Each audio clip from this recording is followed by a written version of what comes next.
you.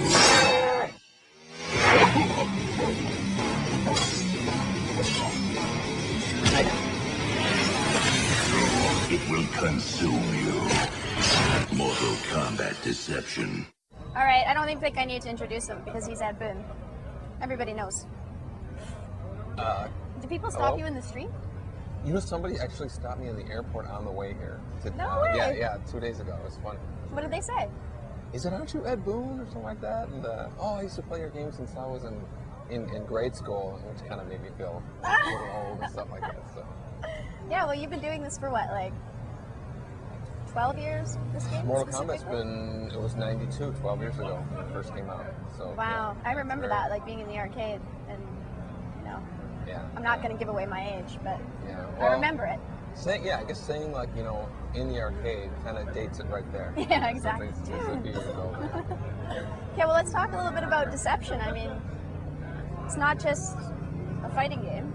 Yeah, we really wanted to kind of do the unexpected with this game, say, everybody's going, okay, they're going to do another thing with the fighting game, add, nuances to the fighting engine, and then we said, okay, well, let's, throw everybody a loop and say, let's do a board game, a puzzle game, an adventure game, and put it all online, and make it available for both systems online, all in one shot. Everybody, when we first started the game, everybody's kind of like, isn't that a lot to do in one version of the game? We're on Mortal Kombat 6 in a sense, so we really wanted to do something that would kind of like how much of the changes was just out of you needing to feel like you were doing something that's a little bit different? Because I mean, you could just have done another. Yeah, exactly, and we were pretty, a lot of people on the team were kind of like, shouldn't we save some of this stuff for the next game and kind of go like that? But I was like, we started early. We already had an engine from the Deadly Alliance, and so we spent 90% of our time just doing content. And that, I think it really shows. Everybody's really, when you first play the game, you're like, how much crap they piled into this game, and so it's a very, I think a lot of people are into the puzzle game, a lot of people are into the board game. Yeah, we have to talk about the board game because it's insanely cool. Like, not even just to play, but I mean, there's like a crowd of 15 people in there, to watch too. Just really getting into it. Yeah, when I was a kid, I used to play this game called Archon by Electronic Arts, and I thought it was just the coolest game in the world.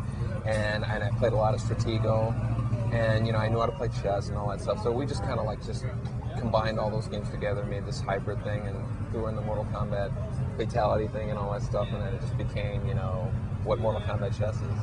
Well, it's just funny because it is a strategic game, but at the same time, most people are in there just trying to line up so that they can fight. Exactly. So it's exactly. Like, are you really trying to win the game, or you just want to?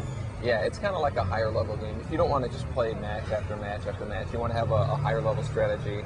The board game comes into play, and when you really get into it, you realize you could set bombs and traps, and there are different characters and different strengths, and the pieces are all different. There is a lot of strategy involved with it, and I can't wait to see people playing online against each other. That's going to be the most fun. That's huge. I mean, that's genius. Yeah. I think even for the average person who just pick it up, and that's exactly what they'd want to do. Yeah. And if they don't want to get into like the hardcore fighting. Yeah. So I'm like I said, we had all of these guys working on the different components individually, and then when we put it all together, everybody kind of stood back and was, wow, you got a lot of stuff in this game. So that's just one part of it. And then you have the puzzle game, which is hilarious. I love the little. Yeah. Well, again, we were all big fans of Tetris and Puzzle Fighter and Bubble Bobble and all that stuff like that. And he said, oh, let's make an M-rated puzzle game. It'd be funny to have people doing fatalities and this really cute, deformed characters and stuff like that. Everybody gets a kick out of that. There's some pretty seriously vicious fatalities. And do you just sit around all day and just come up with ways to kill people? You know what? Everybody asks me that, and it's 30 people thinking of ways to kill people. So I can't take a lot of the fatalities in the game. Other guys. You seem like you're too nice of a guy to be able to come up with. Yeah, I'm some way of that too stuff. nice. I just I'm the one who says no. That's just too gross. That's too gross. We can't do that in the game and stuff like that. So it's pretty. When you have 30 people on a team and they're all coming up with ideas, it's really a matter of discarding the ones that are just kind of too gross. Do you find it weird that it used to be like way back when Mortal Kombat came out and it was like everybody was up in arms about the gore factor and the violence factor, and now it's just sort of I think that's when moved on. When Mortal Kombat came out, there was no rating system. There was no, N-rated game. There was stuff like that. And once that was established, everything kind of simmered down. And since then, there have been games that have long since surpassed Mortal Kombat in terms of the shock value and all that stuff. But it's still kind of a hot issue for some people. But we're just kind of more on the sidelines now. Why do you think this game has had such a huge fan following? People are so into it. There's huge websites dedicated to it.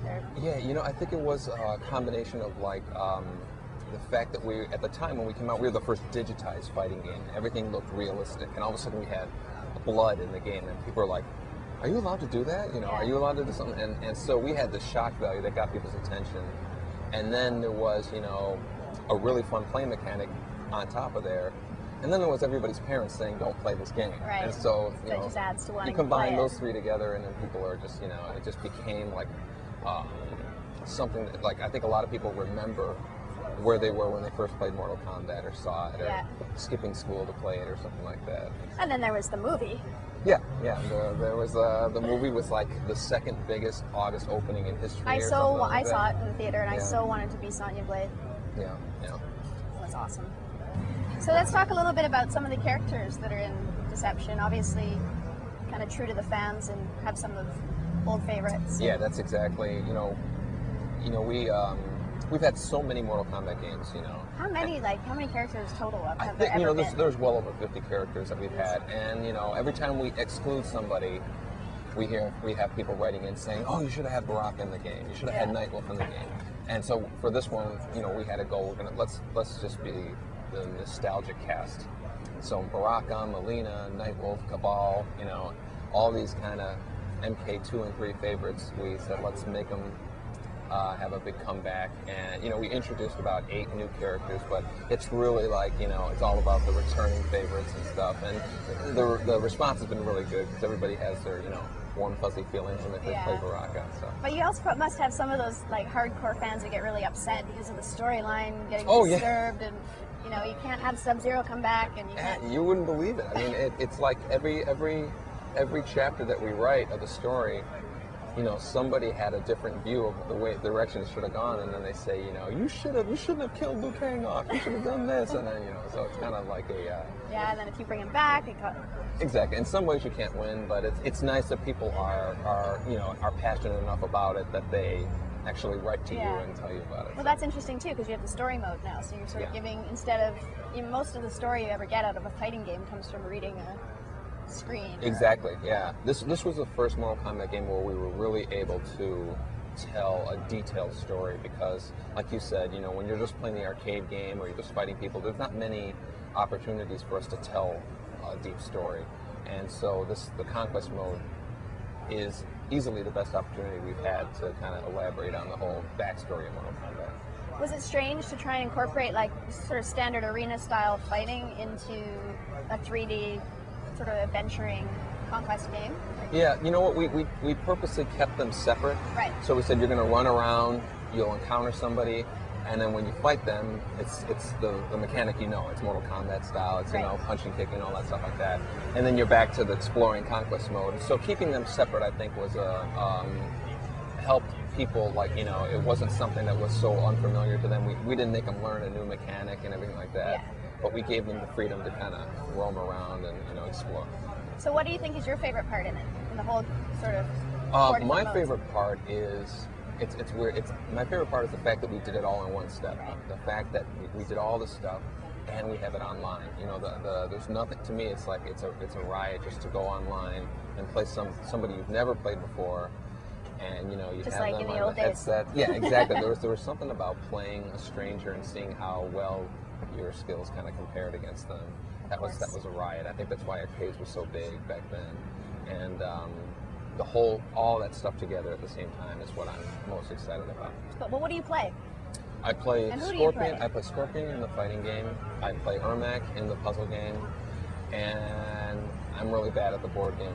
Are you really? Yeah, I'm really bad at the board game. Yeah, I have to play it some more and get. But I love playing it, but I always get my butt kicked on the board game. Yeah, well, it's easy to do. Some of those guys are. Yeah, it's so ridiculous. Good at it. Yeah, our testers at work it's just embarrassing playing against them. So. Yeah, well, it's good that it has the depth there, though. Yeah, we're really excited about that. And how many times do people come up to you and tell you that Kombat's spelled wrong?